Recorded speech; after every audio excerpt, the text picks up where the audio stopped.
Waifus are to anime like meatballs are to spaghetti.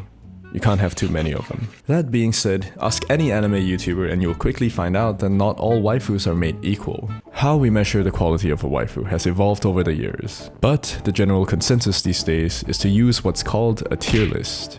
The bottom of the bunch start at rank F. These are your Sakuras, your Rachels, your Maltese, real dollar store Chinese knockoff, 70% off at Walmart waifus. And at the very top of the list we have rank S, the highest honor a waifu can attain. It's a very special place, as exclusive and heavily guarded as the VIP area of the fanciest club in your town. If the bouncers were a million sweaty weebs. Ah yes, my people. Up there you'll find the legendary likes of Mai Sakurajima, Rem, Roxy, Raftalia, Rock Lee, all tippity top waifus. Beautiful, kind, and captivating in every way. These are the kind of waifus you fantasize about, the kind of waifus you buy body pillows off, the kind of waifus you start Twitter wars over. They're the pride and joy of the anime community. And on top of that you have Marin Kitagawa. Now, unless you've been living under a rock for the past 3 months, you'll know just how big the Marin hype train is. Just look at any waifu tier list this season and you'll likely find Marin leading the pack. She's won over the internet, and for the first time, maybe ever, there seems to be a consensus in the anime community on who the #1 undisputed best girl of the season is. So in this video, I'm gonna do what any good social scientist would do when presented with such an unprecedentedly rare socio-anthropological event. I'm gonna sell loud and ride the wave. Strap in my dudes, because today we're gonna deconstruct the recipe for what makes for a best girl. Picture this, you're in a room surrounded by unfamiliar people. Maybe you're at a doctor's clinic, maybe it's your first day in college, or maybe you're out in a bar trying to practice talking to people because the pandemic's kept you inside for so long you've turned into a potato, specifically of the couch variety. Now, with everyone's eyes on you as you walk through the door, there's one burning question in your mind. Where are you gonna sit?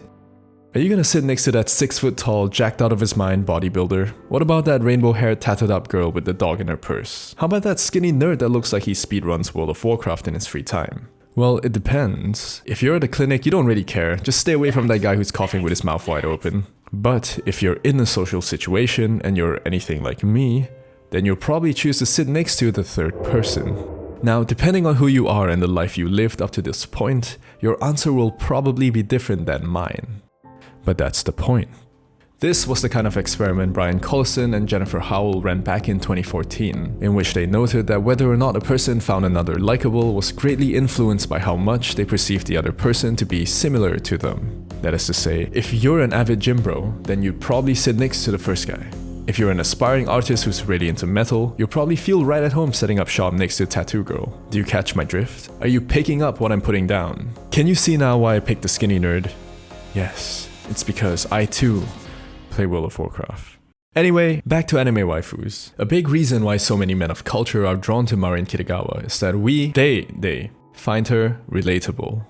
So many misguided anime waifus fall into this trap of being too perfect. The problem is, when you're too perfect, people struggle to relate to you because, well, normal human beings aren't perfect. We're flawed, we're nerdy, we like to watch anime. And it's enchanting to see the same passions we hold so dear to our hearts in a supposedly perfect character. And that leads us to the second reason why Marin's the internet's current best girl of best girls. She isn't half-assed about her passions. She wholeheartedly owns them. She's confident and secure enough in her nerdy hobbies that she doesn't give a rat's pooper about what other people think of them. Now, I don't know about you, but I do still feel a tinge of shame when I tell people I just met that I like to watch anime in my free time. So I really appreciated that Marin was so unbashful, so passionate, so authentic. A couple studies have looked at the effects of perceived authenticity on social liking over the years. This one in particular by Adam Garcia in 2020 was pretty interesting. Imagine having to sit in a room with a bunch of strangers. Again. But this time they're telling you their most embarrassing memories. Sounds like fun, right? Yeah. But now it's your turn to do the talking.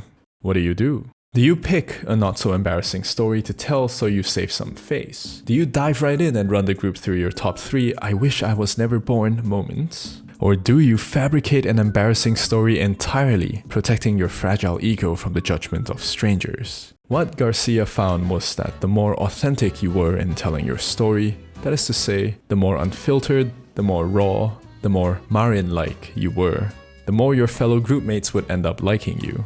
Maybe it's about trust, maybe it's about confidence, but whatever it is, there seems to be a natural instinct for humans to seek authenticity in others. Side note, it's also why this clip got so popular. What a stupid son of a bitch. Yeah, pretty cool, huh? Alright, back to waifus. What makes for a best waifu, besides relatability, authenticity, and the boing boing? Come on, who are we kidding here? There's one trait that stands head over shoulders above the rest. The one trait that divides the top tier waifus from everyone else. Care to hazard a guess? I'll give you 5 seconds. Go ahead and tell me what you think the waifu secret sauce is in the comments. Time's up. The answer is vulnerability. See, authenticity and relatability does help make a waifu more likable, but it's vulnerability that makes her lovable. Oh my god, that was so cheesy. But hey, why do you think that the anime community banded together and obsessed over protecting Komi-san from getting looted? Or Sayu from Higehiro, also from getting looted? Was it just a coincidence that the two most vulnerable waifus of 2021 received the most protection from the otherwise rabidly horny anime community? Nuh-uh, nope. Enter the beautiful mess effect. Back in 2018, Anna Brooke and colleagues discovered that when we make ourselves vulnerable, we tend to judge ourselves pretty harshly. Admitting to a mistake, asking for help, telling a girl you like her, I don't care who you are, you know what I'm talking about. Putting yourself out there is hard. It's scary, it's uncertain, we don't like doing it, and we give ourselves a lot of shit when we do. Why did I volunteer to be hall monitor? Now I just look like a tryhard. What the hell was I thinking, sending her that text? Damn, maybe I shouldn't have worn my full body latex fursuit to class. But wait, when we're so wrapped up in what we think of ourselves, we forget to consider how others see us. Holy shit, dude, that's the worst part. But no, hang on. That's not actually true.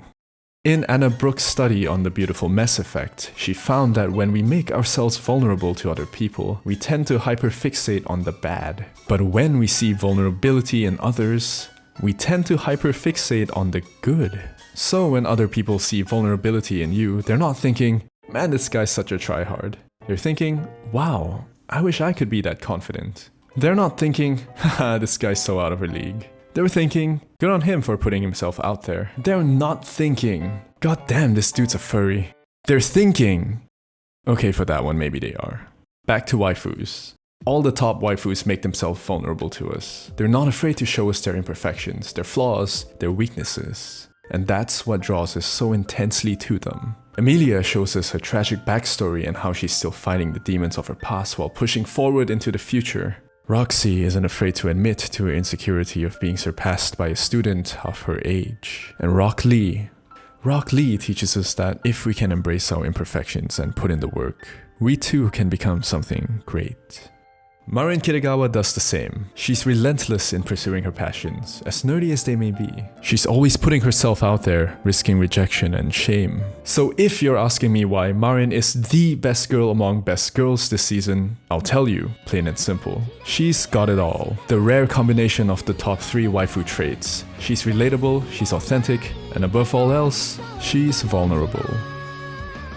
And she got the boing boing.